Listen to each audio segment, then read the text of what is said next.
रुद्राक्ष धारण करताना या गोष्टी लक्षात ठेवा, अन्यथा होऊ शकते मोठं नुकसान. श्री स्वामी समर्थ. मित्रांनो, तुमचे मनापासून स्वागत आहे स्वामी भक्ती या चॅनलवर.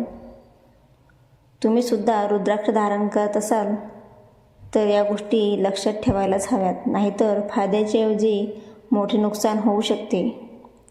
पौराणिक कथानुसार आणि धार्मिक मान्यतेनुसार रुद्राक्षाची उत्पत्ती भगवान महादेवाच्या अश्रूंपासून झाली आहे असे मानले जाते. रुद्राक्ष धारण करणाऱ्या लोकांवर भगवान शंकराची विशेष कृपा असते असे मानले जाते.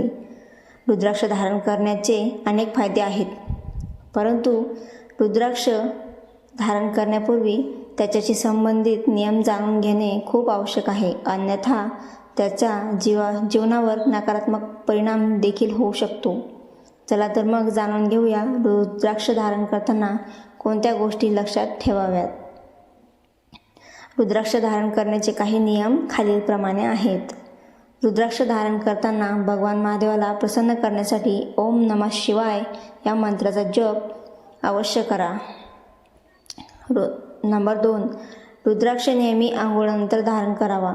नंबर 3, लक्षात ठेवा की एका व्यक्तीने धारण केलेला रुद्राक्ष पुन्हा दुसऱ्या व्यक्तीने कधीही धारण करू नये.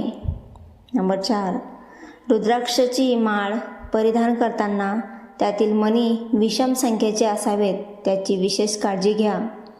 नंबर 5, लक्षात ठेवा की ही रुद्राक्ष माळ 27 मण्यांपेक्षा कमी नसावी. धाग्या व्यतिरिक्त रुद्राक्ष चांदी किंवा सोन्यामध्ये जडवून देखील धारण करता येतो. रुद्राक्ष धारण करणाऱ्या व्यक्तीने नेहमी मांस, मद्य आणि मादक पदार्थांचे सेवन टाळावे. रुद्राक्ष कधीही काळ्या धाग्यात धारण करू नये, त्याऐवजी ते लाल किंवा पिवळ्या रंगाच्या धाग्यांमध्ये गुंफणे शुभ मानले जाते. रुद्राक्ष अत्यंत पवित्र मानला जातो, म्हणून लक्षात ठेवा की त्याला अशुभ हातांनी स्पर्श करू नये.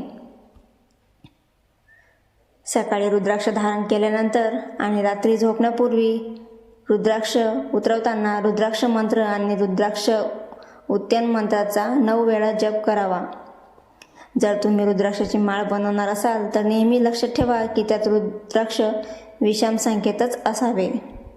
तर श्री स्वामी समर्थ. मित्रांनो, व्हिडिओ आवडला